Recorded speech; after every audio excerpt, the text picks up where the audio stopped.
ஸ்தோத்திரம்.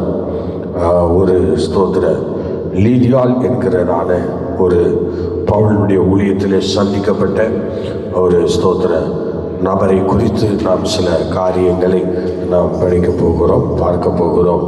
ஹல்லேலூயா. கர்த்தர் தாமே ஆசீர்வதித்து கனப்படுத்துவாராக. ஸ்தோத்திரம். ஹல்லேலூயா. ஸ்தோத்திரம். நாம் வசனத்தை கடகடான்னு வாசிச்சிங்கன்னா சீக்கிரமாக முடிக்கலாம், இல்லைன்னா ஸ்தோத்திரம் நேரம் போயிட்டு தான் இருக்கும். ஸ்தோத்திரம். ஹல்லேலூயா. நீங்கள் அப்போஸ்தலர் நடவடிக்கைகள் 16ஆம் அதிகாரத்திலே லீதியாளை குறித்து சொல்லப்பட்டிருக்கிறது. ஸ்தோத்திரம். இந்த லீதியாளை குறித்து நாம் வாசிக்கலாமா? ஸ்தோத்திரம்.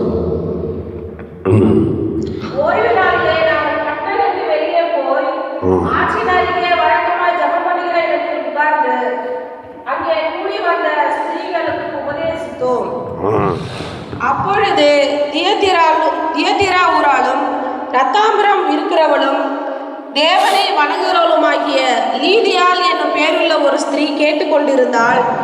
பவுல் சொல்லியவைகளை கவனிக்கும்படி கர்த்தர் அவள் இதயத்தை திறந்தருளினார். அவளும் அவள் வீட்டாரும் ஞானஸ்நானம் பெற்ற பின்பு அவள் எங்களை நோக்கி, நீங்கள் என்னை கர்த்தரிடத்தில் விசுவாசம் உள்ளவள் என்று எண்ணினால் என் வீட்டிலே வந்து தங்கி இருங்கள் என்று எங்களை வருந்தி கேட்டுக்கொண்டாள். அல்லேலூயா. ஸ்தோத்திரம். இப்பொழுது நாம் அந்த லீதியாள் அவளை குறித்து நாம் படித்தோம். தியத்திரா ஊரை சார்ந்தவள், ஸ்தோத்திரம், நகரை சார்ந்தவள், இரத்தாம்பரம் விற்கிற ஒரு ஆடை விற்கிற ஒரு நல்ல ஒரு மனுஷி. அவள் விற்கிற அந்த ஆடைகள் ரொம்ப விசேஷமான ஆடைகள். ஸ்தோத்திரம். அதில் மீனிலிருந்து ஒரு திரவத்தை எடுத்து அதை அந்த ஆடைக்கு பூசுவாங்களாம். பூசி விலையுறந்த ஆடைகள். ரோமர்கள் விலையுறந்த அந்த ஆடைகளை அவர்கள் தான் வாங்குவாங்களாம். வாங்கி அந்த ஆடைகளை அவர்களே, ஸ்தோத்திரம், அவர்களுக்கு தான் அது விலையுறந்த ஆடை. ஸ்தோத்திரம். விலையுறந்த ஆடை. அவர் தயார் பண்ணது சின்ன ஒரு வஸ்திரம்லாம் இல்லை. அவர் இரத்தாம்பரம் அப்படின்னா விலை உயர்ந்தது. அது ஒரு மீனிலிருந்து சில விஷயங்களை எடுத்து அதை என்ன செய்வாங்களாம், அதை பெயிண்டாக அந்த அப்ளை பண்ணுவாங்களாம் அந்த புடவையில். அது அவ்வளோ ஒரு நல்லா ரசிக்கத்தக்க ஒரு பெரிய விலை உயர்ந்தது. சாதாரண ஒரு புடவை இல்லை. அவள் தொழிலை கர்த்தர் ஆசீர்வதித்திருக்கிறார். அவள் அதில் பெரிய தேறினவளாய் மாறிவிட்டாள். ஸ்தோத்திரம். அவள் லீதியாள் ஒரு பிலிப்பி நகரத்தில் மக்கதுனியா பகுதி ஒரு ஜெப ஆலயத்தில், ஸ்தோத்திரம், தேவனை வழிபட்டு கொண்டிருக்கிற ஒரு சகோதரியாக, ஒரு பெண்ணாக இருக்கிறார். பவுலின் போதனையை கேட்டு கர்த்தர் அவளுடைய இருதயத்தை திறந்து அவள் ஆண்டவருக்காக எழும்பி ஆண்டவருக்காக பல விஷயங்களை அவள் செய்தார். ஸ்தோத்திரம். பல காரியங்களை அவர் செய்தார். ஸ்தோத்திரம். லீதியாள் என்பதற்கு ஸ்தோத்திரம் ஒரு அர்த்தம் சொல்லப்பட்டிருக்கிறது. ஸ்தோத்திரம். என்னன்னா, ஸ்தோத்திரம், இது பெரிய அளவில் ஸ்தோத்திரம் அவள் வாழ்ந்தவளாக இருக்கிறாள். சாதாரணமாக சின்ன ஒரு பகுதியில் தான் அந்த லீதியாள் வருகிறாள். ஆனால் அவளுடைய காரியங்கள் அகில உலகமும் இன்னைக்கு என்ன செய்கிறது, கடந்து சென்று அகில உலகத்திலும் அவள் இன்னைக்கு எடுத்துரைக்கப்படுகிறாள். அவ்வளோ பெரிய ஒரு மகளாக காணப்பட்டாள். ஸ்தோத்திரம். லீதியாள் என்பதற்கு அர்த்தம் சொல்லியிருக்கிறாங்க, அவள் தேவனை வணங்குகிறவள் என்று அர்த்தமாம். ஸ்தோத்திரம். பாருங்கள், தேவனை வணங்குகிறவள் என்று சொல்லுகிறார்கள். ஸ்தோத்திரம். ஏன்னா பெரிதான ஒரு கிரேக்கிலையும் எபிரேய பாஷையிலையும் வரும்போது அவள் ஸ்தோத்திரம் தேவனை வணங்குகிறவள் என்று அர்த்தமாக சொல்லப்படுகிறது. அப்படிப்பட்ட ஒரு நல்ல நிலையிலே அவள் வளர்ந்து தேவனை வணங்குகிறவளாக தேவன் அவரை கொண்டு வந்தார். அவ்விதமாக தேவனை ஆராதிக்கிற நல்ல ஒரு மனுஷியாக அவர் கடந்து வந்தார். ஸ்தோத்திரம். அடுத்தது அவள் வாழ்ந்த வருஷத்தை பார்த்தீங்கன்னா அப்போஸ்தலர் நடபடிகளில் வரும் பொழுது அது ஸ்தோத்திரம் கிபி 49 50 அவளுடைய வருஷங்கள், அந்த வாழ்ந்த சாட்சி உள்ள காலங்கள் இருக்கிறது. கர்த்தர் சந்தித்த வருடம் கிபி 49 அவரை சந்தித்திருக்கிறார். சந்தித்து அவள் இவ்விதமாக அப்போஸ்தலர் நடபடிகளே பெரிய ஒரு ஆசீர்வாதத்துக்குரிய மகளாக அவள் காணப்பட்டிருக்கிறாள். அல்லேலூயா சொல்லுவோமா? அல்லேலூயா. ஸ்தோத்திரம். அவள் ஸ்தோத்திரம் அவளுடைய வாழ்க்கையில் சில விஷயங்களை நாம் பார்க்கும்போது அவள் மிகவும் ஸ்தோத்திரம் ஆண்டவருக்கு மிகவும் பயனுள்ள ஒரு பாத்திரமாக இருந்திருக்கிறாள். அப்போஸ்தலனாகிய பவுலுடைய வாழ்க்கையில் கூட அவள் ஸ்தோத்திரம் மிகவும் தேவைப்பட்டவளாக இருந்து பவுல் வரும் பொழுதெல்லாம் அவளுக்கு தங்க வைத்து ஆகாரம் கொடுத்து அவளை கனப்படுத்துகிறவளாக இருந்திருக்கிறாள். அதுக்கப்புறம் பார்த்தீங்கன்னா பிற்காலத்தில் ஆரம்ப சபை வீடுகளில் தான் ஆரம்பிக்கப்பட்டதான். ஸ்தோத்திரம் அன்னைக்கு சபைகள் லீதியா வீட்டில் தான் ஆரம்பித்து அன்னைக்கு சபைகள் முதல் சபை என்று சொல்கிறது. அப்போஸ்தலர் நடபடிகள் வருகிற சபையில் முதல் சபை என்று சொன்னால் அது லீதியால் வீட்டில் ஆரம்பிக்கப்பட்ட ஒரு சபை. அந்த நாட்களில் அந்த சபைகள் ஆரம்பிக்கப்பட்டு அப்போதான் சபை வளர்ச்சி அடைய ஆரம்பித்தது. சோத்திரம் ஒரு வளர்ச்சிக்குரிய ஒரு மகள் தான் லீதியாள். சோத்திரம் பார்த்தீங்களா, இன்றைக்கி நம்ம பலர் லீதியாள்னு வச்சுருக்கிறோம். ஆனால் எதில் வளரணும் எதில் போகிறோன்னு தெரியல. ஆனால் வேதத்தில் இந்த லீதியாளை குறித்து சொல்லப்பட்ட வார்த்தைகள் என்னன்னா, அவள் ஒரு வளர்ச்சிக்குரியவள். சோத்திரம். ஆமாம், அவளால் நிறைய விஷயங்களை கர்த்தர் அந்த இடத்துல கொண்டு வந்திருக்கிறாள். சோத்திரம் அந்த இடங்களில் சபை பிரபலமாகிறதுக்கு காரணமே லீதியால் தானா. சோத்திரம் சபை வளர்ச்சி அடைவதற்கு காரணமே அந்த லீதியால் தான் என்று சொல்லப்படுகிறது. லீதியால் ஆண்டவர் உள்ளத்தை திறந்த உடனே, அவள் உள்ளத்தை திறந்த உடனே இவளுடைய ஹிஸ்ட்ரியில் நம்ம தொடர்ந்து பார்க்கும்போது இவளை ஒரு பெரிய சாம்ராஜ்யத்தையே திறந்துட்டா. முதலாவது குடும்பத்தை கர்த்தருக்குள்ளே கொண்டு வந்தா. அவளுக்குள்ள இருக்கிற ஒரு அபிஷேகத்தை பாருங்க. முதல் அபிஷேகம் அவள் குடும்பத்தில் இருக்கிற அபிஷேகத்தை பாருங்க, அவளுக்குள்ள இருக்கிற அபிஷேகத்தை. இப்ப படிங்க, திரும்ப படிங்க, ஃபர்ஸ்ட் லைன் படிங்க. தியத்தீரா ஊராளும் ரத்தாம்பரம் இருக்கிறவளும் தேவனை வணங்குறவளுமாகிய லீதியாள் என்னும் பேருள்ள ஒரு ஸ்திரீ கேட்டுக்கொண்டிருந்தாள். பவுல் சொல்லியவைகளை கவனிக்கும்படி கர்த்தர் அவள் இருதயத்தை திறந்தருளினார். அவளும் அவள் வீட்டாரும் ஞானஸ்நானம் பெற்ற பின்பு அவள் எங்களை நோக்கி, நீங்கள் என்னை கர்த்தரிடத்தில் விசுவாசம் உள்ளவள் என்று எண்ணினால் என் வீட்டிலே தங்கியிருங்கள் என்று எங்களை வருந்தி கேட்டுக்கொண்டாள். பாருங்கள், அவள் வீட்டை ஆண்டவருக்குள்ளே வழி நடத்துகிறாள். முதலாவது அவள் ஆண்டவர் ஃபர்ஸ்ட் ஒரு உள்ளத்தை திறக்கிறார். ஆண்டவருடைய உள்ளத்தை, அந்த ஆண்டவர் அவள் உள்ளத்தை திறக்கிறார். திறந்த உடனே அவள் ஸ்தோத்திரம் சும்மா இல்லைங்க, உடனே அடுத்து ஏதாவது வேலை நடந்துகிட்டே இருக்கு பாருங்க. இன்றைக்கி என்ன தான் நம்மலாம் ரசிக்கப்பட்டிருந்தாலும் சில இடங்களில் நம்ம ஸ்டாப் ஆகி நிற்கிறோம். எதையுமே செய்ய முடியாத நிலையில் அப்படியே என்ன ஸ்டெக்காகி நிற்கிறோம். அடுத்த லைன் போக முடியல, அடுத்த அடி வைக்க முடியல, அடுத்த சூழ்நிலைக்கு நேராக திருப்ப முடியல. ஸ்தோத்திரம் யோசிச்சு பார்த்தீங்களா? ஸ்தோத்திரம் இப்படி தான் ஸ்தோத்திரம். அப்போ சிலர் திருப்பினா திரும்புறதில்லை, இப்படி திரும்ப அப்படின்னா திரும்புறதில்லை, இப்படி போ அப்படின்னா போகிறதில்லை. ஸ்தோத்திரம் எனக்கு போக முடியல, விஷன் இருந்தானே போக முடியும், தரிசனம் இருந்தால் தானே போக முடியும், தரிசனம் இல்லைன்னா போக முடியாது. ஸ்தோத்திரம் அந்த மாதிரி ஸ்தோத்திரம் சிலர் போகிறாங்க. எதுக்கு போகிறாங்க அப்படின்னா விழுறதுக்காக போகிறாங்க, விழுந்து அடிப்படுவதற்காக போகிறாங்க. ஆனால் லீதியால் ஸ்தோத்திரம் சரியான ஒரு மனுஷி. ஆமாம், அவளை குறித்து நம்ம நிறைய விஷயங்கள் நம்ம எடுக்கலாம், நிறைய விஷயங்கள் அவள்கிட்ட எடுத்துக்கலாம். ஆனால் இப்போ கர்த்தர் பாருங்க உள்ளத்தை திறக்கிறார். அந்த போதனை மூலமாக உள்ளத்தை திறக்கிறாள். ஸ்தோத்திரம் அவள் அந்த ஜெபம் கூட ரெகுலராக அப்படிப்பட்ட ஒரு நல்ல ஜெபிக்கிற ஒரு மனுஷி. அவள் ரெகுலராக ஜெபிச்ச இடம் இன்றைக்கி பெரிய ஆலயமாக மாறிச்சு. ஸ்தோத்திரம் பெரிய ஆலயமாக மாறிச்சு, ரெகுலராக ஜெபிச்ச இடம். ஸ்தோத்திரம் நீங்கள் லீதியால் ரெகுலராக ஜெபிச்ச இடம் எதுன்னு போய் பார்த்தீங்கன்னா அங்கே போய் தெரியும். ஸ்தோத்திரம் அங்கே பார்க்கலாம். அந்த மாதிரி ஒரு இன்றைக்கும் அந்த ரெகுலராக ஜெபிச்ச ஒரு இடம், அந்த இடத்தை ஸ்தோத்திரம் இயேசு கிறிஸ்து எப்படி அந்த இடத்த போய் கெச்சமனையில் ஜெபிச்சாரோ, மலையில் போய் ஜெபிச்சாரோ, வனாந்தரத்தில் போய் ஜெபிச்சாரோ அதே மாதிரி ஸ்தோத்திரம் இந்த ஸ்தோத்திரம் லீதியாலும் ரெகுலராக ஜெபிக்கிற ஒரு இடம். அந்த இடத்துல ஸ்தோத்திரம் பவுல் ரெகுலராக போயிட்டு இருக்கும்போது அந்த இடத்துல தான் அவன் ரெகுலராக ஜெபத்துக்கு வந்தான். ஸ்தோத்திரம் ஜெபத்துக்கு வந்தவன் அவனுடைய உள்ளம் திறக்கப்பட்டது. ஸ்தோத்திரம் அது எப்படி சொல்றாரு பாருங்க, எதனால உள்ளம் திறக்கப்பட்டுதான் படிங்க. ஆற்றின் அருகே வழக்கமாய் ஜெபம் பண்ணுகிற இடத்தில் உட்கார்ந்து அங்கே கூடி வந்த ஸ்திரீகளுக்கு உபதேசித்தோம். அந்த கூடி வந்த ஸ்திரீகளுக்கு உபதேசித்தோம். அப்பொழுது தியத்தீரா ஊராலும் நல்லா கவனிங்க. அப்போ அங்கே நிறைய ஸ்திரீகள் இருந்தாங்க. நல்லா கவனிக்கணும். அங்கே ஒரு ஸ்திரீ 2 ஸ்திரீ 3 ஸ்திரீலாம் கிடையாது, நிறைய ஸ்திரீகள் இருந்தாங்க. கூடி வந்த ஸ்திரீகளுக்கு உபதேசித்தோம். நல்லா கவனிங்க, எவ்வளோ அருமையாக சொல்றாரு பாருங்க. கூடி வந்த ஸ்திரீகளுக்கு உபதேசித்தோம். ஆனாலும் கர்த்தர் எல்லாரையும் விட்டுட்டாரு பாருங்க, எல்லாரையும் விட்டுட்டாரு.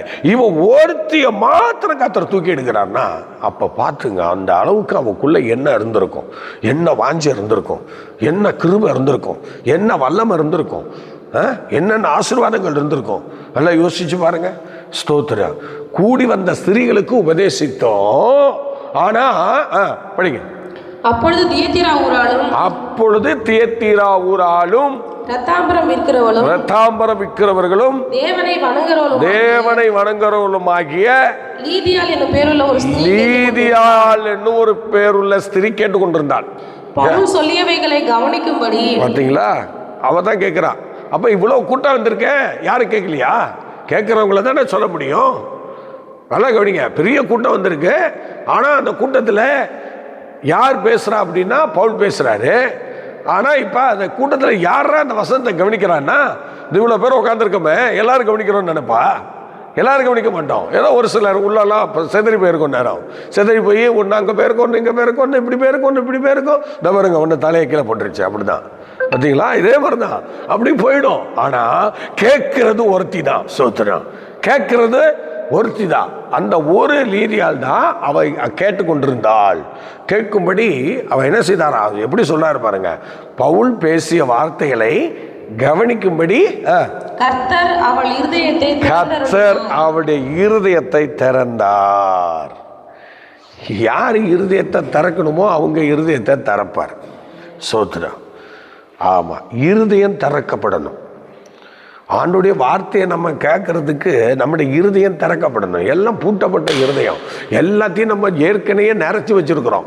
அப்புறம் எப்படி இங்க ஆண்டவர் நமக்கு திறக்க முடியும்? இல்ல, ஏற்கனவே எல்லா இருதயமும் பூட்டப்பட்டிருக்கிறது, எல்லாம் நிறைஞ்சிருக்கு. இருதயத்துல எல்லாம் கண்டது நிறைஞ்சு கிடக்கு. ஆக இந்த இருதயத்தை ஆண்டவர் எப்படி திறக்கிறது? சோத்திரம். அதனால வசனத்தை கவனிக்கும்படி அவன் இருதயத்தை திறந்தாராம்.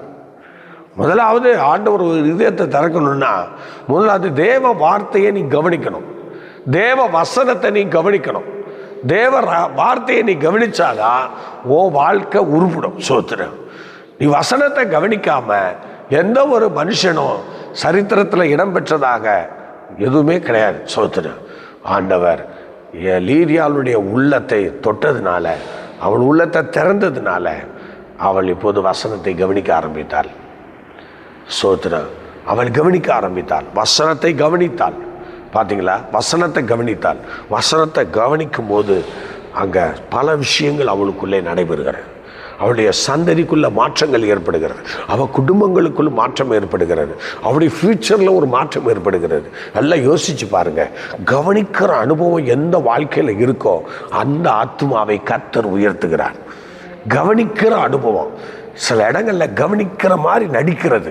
சோத்திரம். கவனிக்கிறது மாதிரி அப்படியே நடிக்கிறது, ஆனால் ஒரு ஆசீர்வாதமும் இல்லை. பார்த்தீங்களா? கவனிக்கிற மாதிரி நடிக்கிறது இல்லை, கவனிச்சு உள்ளம் திறக்கப்படணும். சோத்திரம்.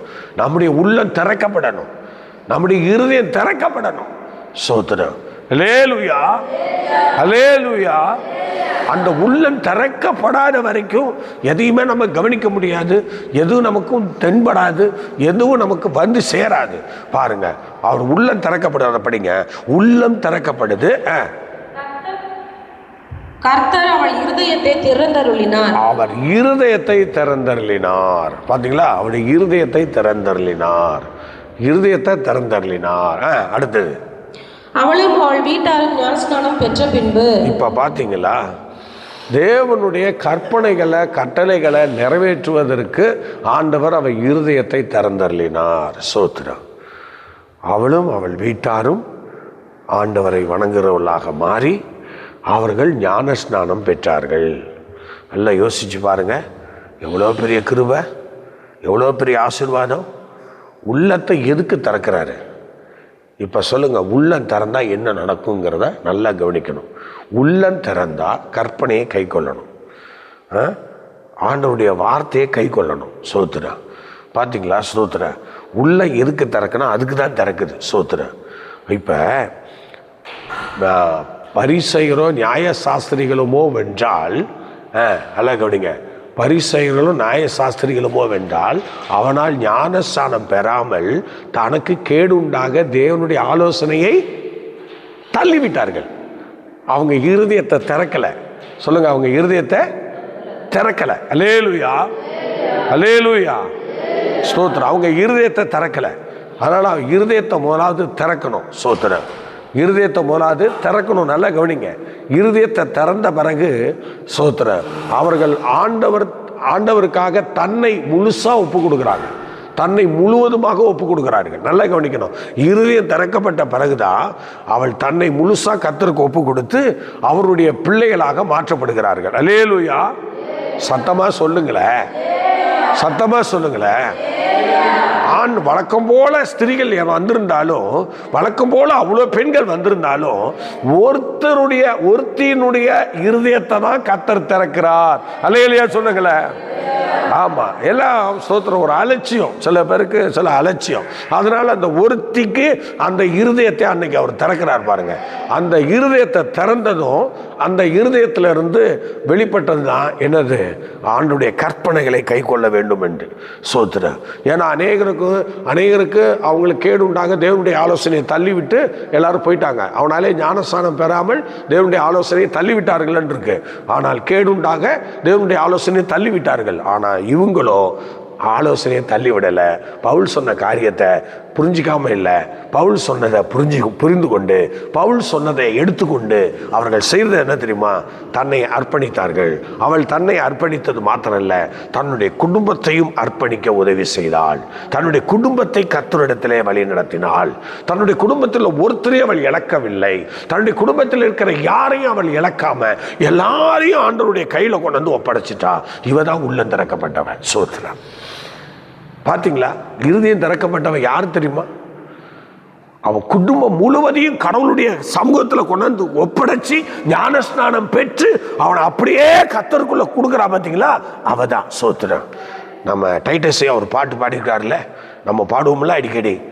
என்னை ஆண்ட நேசத்தீர்க்காய் என்னை ஈடுண்டோ,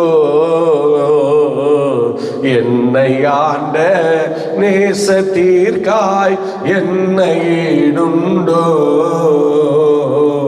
என்ன செய்வேன் ஒன்றுமில்லை, என்ன செய்வேன் ஒன்றுமில்லை, என்னையே தந்தே பாடுவேனே வாழ்விலே என் ஆசை நேசரை கண்டேனே, பாடுவேனே வாழ்விலே என் ஆசை நேசரை கண்டேனே, என்னை ஆண்ட நேசத்தீர்க்காய் என்னை ஈடுண்டோ, என்னை ஆண்ட நேசத்தீர்க்காய் என்னை ஈடுண்டோ,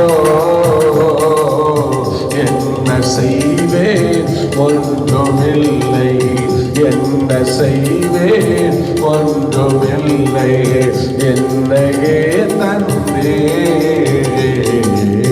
பாடுவேனே வாழ்விலே ஆசை நேசரை கண்டேனே, பாடுவேனே வாழ்விலே ஆசை நேசர் கண்டேனே, பாடுவேனே வாழ்விலே ஆசை நேசர் கண்டேனே.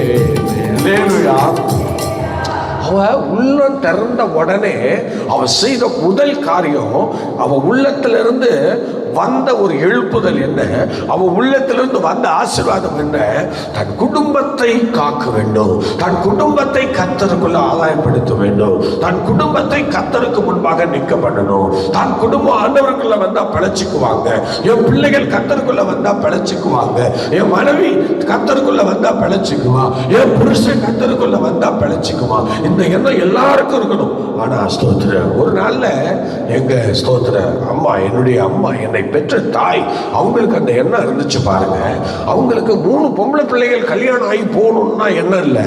அவங்க ரட்சிக்கப்பட்ட பிறகு அவங்க நினைச்ச ஒரு காரியம் என்ன தெரியுமா ஸ்தோத்திர, உடனே அவங்க நினைச்சது, என் புருஷன் ரட்சிக்கப்படணும், என் பிள்ளைங்க ரட்சிக்கப்படணும், நாங்கள் குடும்பமா சபைக்கு போகணுங்கிற அந்த ஒரு ஆவேசம், அந்த ஒரு எண்ணம் அவங்க உள்ளத்துல ஊடுருவி பாய்ச்சி பயங்கரமா கிரியை செய்ய ஆரம்பித்தது.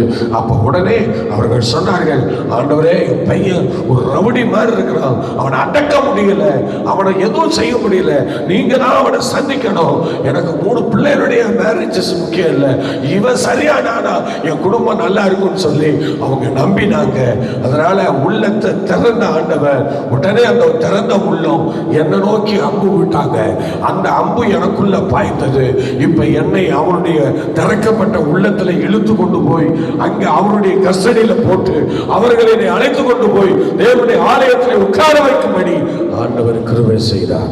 இதான் உள்ள திறக்கப்பட்டவருடைய நிலைமை. உள்ள திறக்கப்பட்டா ஒரு காரியம் நடக்கணும், உள்ள திறக்கப்பட்டா ஒரு அதிசயம் நடக்கணும், உள்ள திறக்கப்பட்டா ஒரு மேன்மை உண்டாகணும், உள்ள திறக்கப்பட்டா நீ இதுவரை இல்லாத ஒரு மாற்றத்தை நீ பார்க்கணும். அதுதான் திறக்கப்பட்ட உள்ளம்.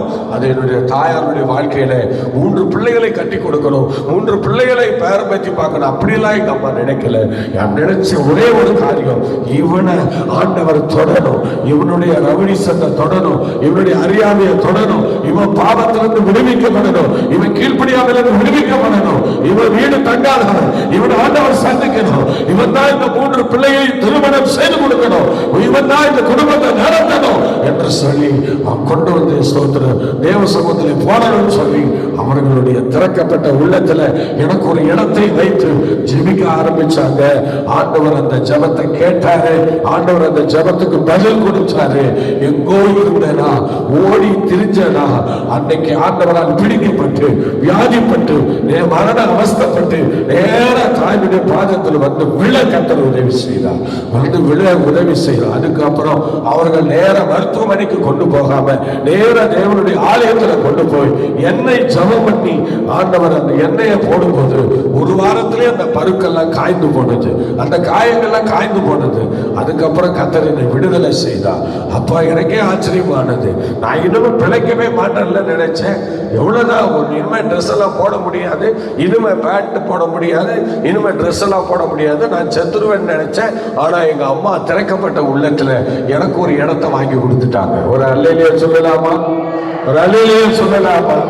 உள்ளம் திறக்கப்பட்டா இந்த வேலை நடக்கும். யாருக்கெல்லாம் உள்ளம் திறக்கப்படுதோ அவங்க அடுத்தவர்களுடைய காரியங்களை நேசிக்கிறவங்களா மாறுவாங்க, அடுத்தவங்களுடைய விஷயத்துல அன்பு கூறுறவங்களா மாறுவாங்க. அதனால அடுத்தவங்க விஷயத்துல நம்ம எப்படி இருக்கிறோம்னு கொஞ்சம் யோசிச்சு பாருங்க. இன்னைக்கு எங்க தாயாருடைய நிலைமை இப்படிதான். அவங்க திறக்கப்பட்ட உள்ளத்துல என்ன பிடிச்சிட்டாங்க, என்ன பிடிச்சு உள்ள வச்சு ஆண்டவர் சமூகத்துல கொண்டு வந்து போட்டாங்க. ஆண்டவர் என்னை தொட்டார், என்னை விடுதலை ஆக்கினார். சோதரி எங்க அம்மாவுடைய ஆசை நிறைவேறியது. நான் தான் அந்த 3 பிள்ளைகளுக்கும் அந்த திருமணங்களை செய்து அவங்கவுங்களை ஒரு வீட்டுக்கு அனுப்பி இன்னைக்கு சந்தோஷமாய் பார்க்க ஆண்டவர் உதவி செய்தார். எங்க அம்மா என்ன கொண்டு வந்து விட்டுட்டு அவங்க போய் சேர்ந்துட்டாங்க. பார்த்தீங்களா சோதரன், உள்ள திறக்கப்பட்டவர்களுடைய அந்த சூழ்நிலை நினைக்கும் போது அவர்கள் ஒரு விஷயத்துல கூர்மையா இருப்பாங்க. தன்னுடைய வீட்டுக்காரியம் எப்படி நடக்குது என்பதை அவர்கள் கவனித்திருப்பார்கள். சோதரன் 31ஆம் அதிகாரத்து நீதிமொழிகளில் சொல்லப்பட்டது போல அவள் எப்படி வீட்டு காரியம் நடக்கிறது என்று அவர் கண்ணோக்கமாக இருக்கிறாளாம். அது மாதிரி ஒவ்வொரு ஸ்திரீகளும் சொல்கிற வீட்டு காரியத்தை வராது பார்க்கணும்.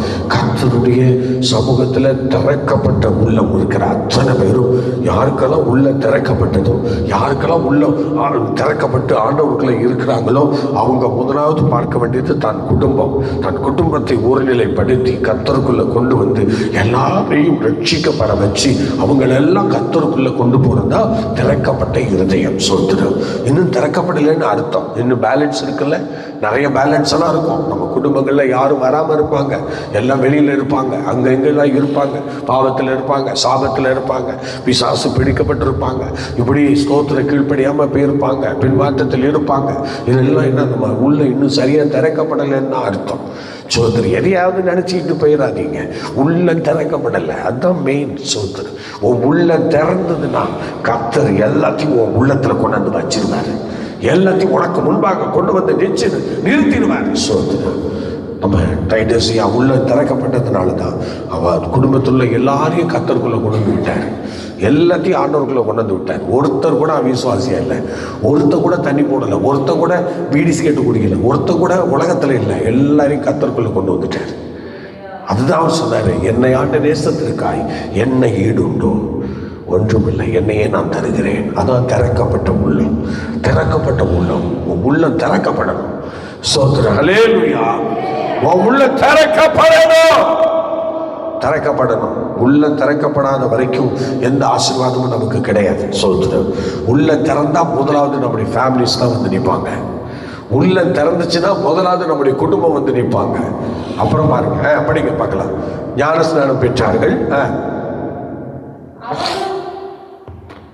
அவளும் அவள் வீட்டார் பெற்ற பின்பு அவள் எங்களை நோக்கி, நீங்கள் என்னை கர்த்தரிடத்தில் விசுவாசம் உள்ளவள் என்று எண்ணினால் என் வீட்டிலே வந்து தங்கியிருங்கள் என்று எங்களை வருந்தி கேட்டுக்கொண்டாள். அதுக்கு பிறகுதான் அவளுடைய, நல்லா கவனிக்கணும், அதுக்கு பிறகுதான் அவளுடைய வீடு சபையாக மாறுகிறது. சோத்திரம். முதலாவது பவுல் அப்போஸ்தலன் வந்து தங்குவதற்கு ஏதுவான ஒரு நல்ல இடத்தை செய்து கொடுத்தார்கள். ஸ்தோத்திரம். பழைய ஏற்பாட்டிலே வேற ஒரு ஸ்திரீ நமக்கு எலிசாவுக்கு கொடுக்கறத நம்ம பார்க்குறோம். இப்போ இங்கே இவளுக்கு எலிசாவுக்கு செய்தது போல இன்னைக்கு இந்த பவுலுக்கும் செய்யப்படுகிறது. இவளும் என்ன செய்யலாம், அந்த இடத்துல ஒரு உள்ள திறக்கப்பட்டவள் இன்னைக்கு ஸ்தோத்திர இவள் அந்த இடத்துல ஒரு நல்ல கூடாரத்தை செய்து அந்த ஸ்தோத்திர அப்போஸ்தலனாகிய பவுலுக்கும் கூட வர அவங்களுக்கெல்லாம் தங்குவதற்கு வசதிகளை ஏற்படுத்தி கொடுக்கிறார். ஸ்தோத்திரம். பார்த்தீங்களா, வசதிகளை செய்து கொடுத்து அவங்கள தங்க வைக்கிறார். நாளடைவில் எவ்வளோ பெரிய ஆசீர்வாதம் பாருங்க. அதை எப்படி சொல்றாரு பாருங்க. அவன் எப்படி எந்த எவ்விதமாய் அவளுக்கு இடம் கொடுக்குறான்னு சொன்னப்ப திரும்ப படிங்க, அதை வாட்சி திரும்ப படிங்க. நீங்கள் என்னை கர்த்தரிடத்தில் விசுவாசம் உள்ளவென்று எண்ணினால், அவர் என்ன சொன்னா பாருங்க, நீங்கள் என்னை கர்த்தரிடத்தில் விசுவாசம் உள்ளவள் என்று எண்ணினால் என் வீட்டிலே வந்து தங்கி இருந்து சோதர போதும். அல்லேலூயா. நீங்க என்ன கர்த்தரிடத்தில் விசுவாசம் உள்ளவளா இருந்தீங்கன்னு சொன்னா என் வீட்டில் வந்து தங்குங்க. சோதர. புரிஞ்சுக்கிட்டீங்களா? கர்த்தரிடத்துல நீங்க விசுவாசமா இருக்கும்போது தான் ஊழியக்காரங்க உங்க வீட்டுக்கு வர முடியும். நீங்கள் கர்த்தரிடத்தில் விசுவாசமாக இல்லைன்னா ஊழியக்காரங்க உங்கள் வீட்டில் கால் கூட வைக்க மாட்டாங்க. உங்கள் வீடு சொத்து. ஊழியக்காரங்க கால் வைக்காத வீடு கர்த்தருக்கு சொந்தம்னு சொல்ல முடியாது. சொத்து கர்த்தருக்கெல்லாம் சொந்தம் கிடையாது. ஊழியக்காரன் கால் வைக்க தகுதி இல்லாத இடங்கள், சில இடங்களை பிசாசு ஒதுக்கி வச்சிருப்பான். அவன் ஆட்கள் தான் இருப்பாங்க, அவனுடைய விஷயந்தான் அங்கே இருக்கும். சோதரர். ஊழியக்காரர்கள், தேவ சமூகத்தில் இருக்கிற ஊழியக்காரர்கள், பலிபிடத்தில் இருக்கிற ஊழியக்காரர்கள், கர்த்தருடைய சமூகத்தில் பரிந்து பேசுகிற ஊழியக்காரர்கள், அவர்கள் நம்ம வீட்டில் கால் வைக்கணும் அப்படின்னா அங்கே ஒன்று இருக்கு, கர்த்தரிடத்தில் விசுவாசம் உள்ளவள் என்று எண்ணினால் மாத்திரமே இந்த காரியம் நடக்கும். அவங்க கர்த்தரிடத்தில் விசுவாசம் இல்லை என்பதற்கு அடையாளமாக இன்னைக்கு நம்ம என்ன செய்ய மாட்டோம், பல வீடுகளை இழந்துட்டோம். பல வீடுகளுக்குள்ள நம்ம காலடி படுவதில்லை. அந்த மாதிரி வீடுகளெல்லாம் அப்படியே ஒதுக்கப்பட்டிருக்கிறது. அந்த வீடுகளில் நம்ம போகிறதும் இல்லை. ஸ்தோத்திரம். எவ்வளோ விசுவாசிகள் வீடாக இருக்கலாம். ஸ்தோத்திரம். ஆனாலும் ஸ்தோத்திரம் என்ன செய்யலை, அந்த வீடுகள் அப்படியே தான் இருக்கு. ஸ்தோத்திரம். அந்த எந்த விதமான ஒரு பெரிய பிளஸ்ஸிங் ஆசீர்வாதம் ஒன்றும் வருவதற்கெல்லாம் வாய்ப்பு ரொம்ப கிடையாது. ஸ்தோத்திரம். அதிகமாக கிடையாது. என்னென்னோ நடக்க வேண்டியது நடக்காது, எல்லாம் அப்படியே ஸ்டாப் ஆகி நிற்கும். அல்லேலூயா. ஏன்னா லீதியாலே கர்த்தர் ஆசீர்வதித்ததுக்கு மெயின் காரணம் பவுலுடைய உபதேசம். அடுத்தது பவுலுடைய கால் அவருடைய வீட்டிலே படுறதுனால் சோத்திரம்.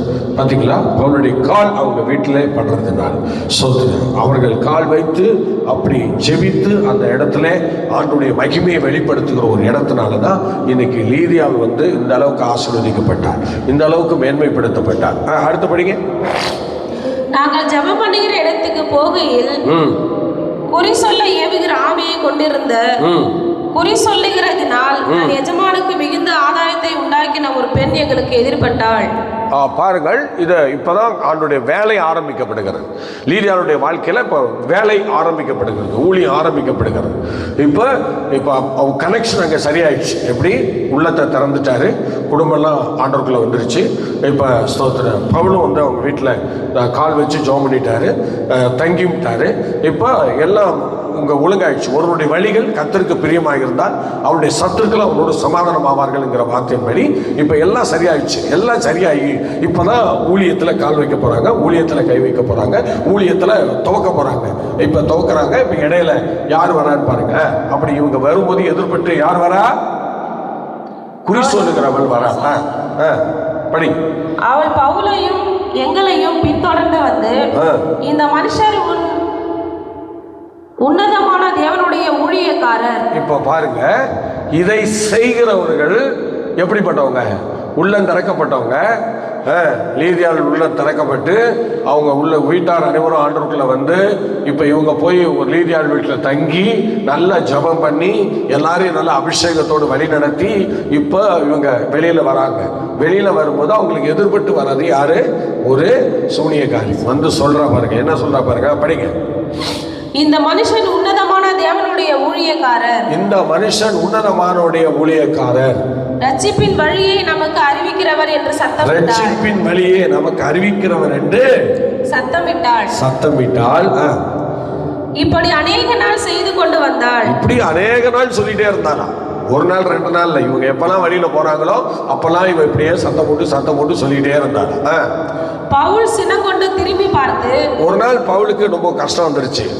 பயங்கர கோபம்னா சாதாரண கோபம் இல்லை, சினங்கொண்டுன்னா கோபத்தோட டபுள் கோபம்னு வச்சுங்களேன்.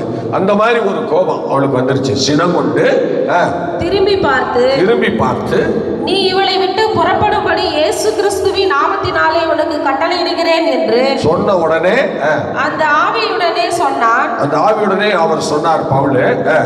அந்நேரமே அது புறப்பட்டு போயிற்று. பார்த்தீங்களா? முதல் ஊழியம், லீதியாளுடைய ஊழியம், முதல் ஊழியம். எப்படி பவுலை அழைச்சிட்டு போயிட்டு இருக்கும்போது சோத்திரம் குறுக்க ஒரு பிசாசு பிடித்த, எப்போதுமே எல்லாம் பாராட்டுறாங்கன்னு சொல்லி ஏமாந்துடாதீங்க. என்ன ஏமாந்துறாங்க? பிசாசு நம்ம பாராட்டும். சோத்திரம். எப்படி சொல்லுங்க? பிசாசு நம்மை பரவாயில்ல, நீ ரொம்ப நல்லா ஜெபம் பண்ற, பரவாயில்ல, நீ ரொம்ப நல்லா இருக்க, நீ பெரிய ஆண்டவருடைய பிள்ளை, நீ உன்னை கொண்டு பெரிய காரியம் செய்கிறார், இப்படிலாம் முகஸ்துதி பேசுகிறவங்களை கண்டா நீங்கள் உடனே வரவேற்கக்கூடாது. உனக்கு ஏதோ சதி வரப்போகுதுன்னு அர்த்தம். அப்படிலாம் வரக்கூடாது. புரியுதுங்களா? அதெல்லாம் பவுல் விரும்பலை. அதனால் அதை சொல்கிறவனை பார்த்து சொன்னார், பிசாசே.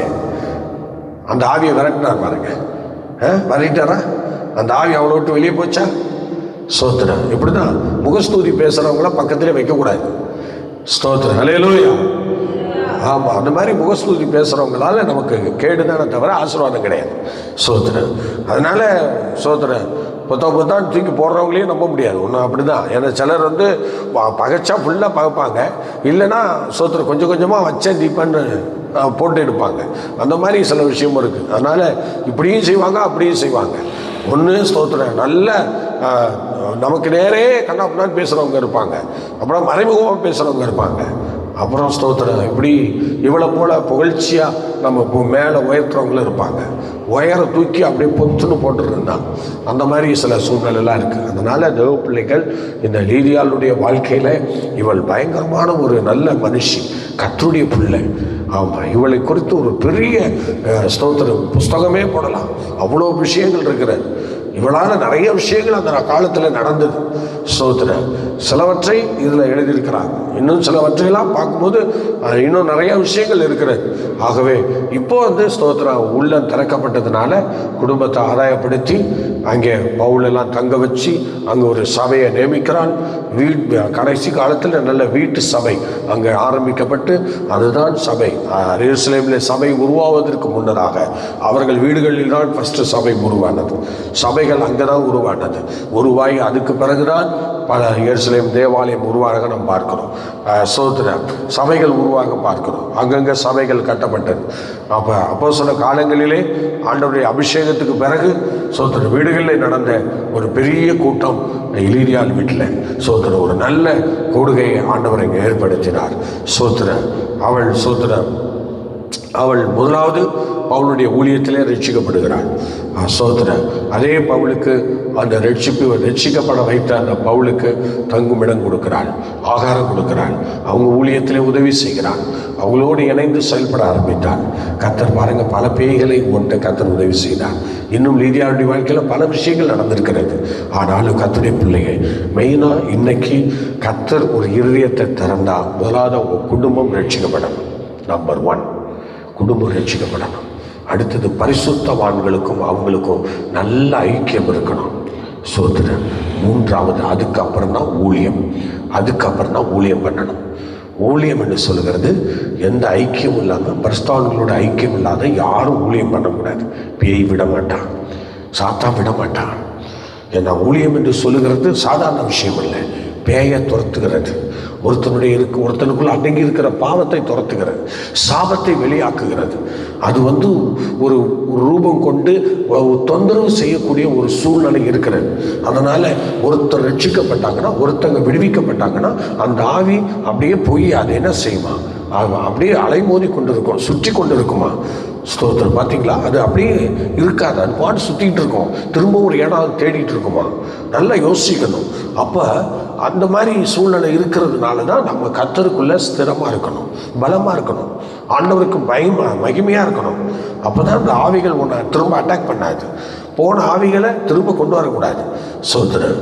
ஆனால் சாத்தா மறுபடியும் இங்கே வரலாமான்னு பார்ப்பான், மறுபடியும் உங்ககிட்ட வரலாமான்னு இடம் பார்ப்பான். ஆனால் விடக்கூடாது. ஸ்தோத்திரம். லீதியா வீட்டிலலாம் விடலை. ஸ்தோத்திரம். அவங்க அருமையாக நடத்துனாங்க. ஸ்தோத்திரம். பார்த்தீங்களா, அவள் பேரே ஒரு தேச சம்பந்தப்பட்ட பேர், லிடியா என்கிற அந்த தேசம் சம்பந்தப்பட்ட பேரா. அதனால ஸ்தோத்திரம், அந்த லிடியாவுக்கும் அவளுக்கும் அப்படிப்பட்ட ஒரு ரிலேஷன்ஷிப் இருக்கு. அவர் ஒரு தேசத்துக்கே உரியவள் என்று சொல்றாங்க. ஸ்தோத்திரம். தேச சம்பந்தப்பட்ட பேர் அப்படின்னா அவள் பெரிய நிலையில ஆண்டவர் அவருடைய ஜீவியத்தை வச்சு தேசங்களுக்குள்ள அவரை இறக்குகிற, அவரை வெளிப்படுத்துகிற ஒரு அனுபவத்தை அவளுடைய வாழ்க்கையிலே கட்டளையிட்டார். அதனால பல தேசங்கள் இன்னைக்கு ஆண்டவருடைய வார்த்தையை கேட்டு மனம் திரும்பி திறக்கப்படுகிறது. லீதியாள் உள்ளத்தை திறந்தவர் எத்தனையோ தேசத்தினுடைய வாசல் கதவுகளையும் திறந்து கொண்டிருக்கிறார்.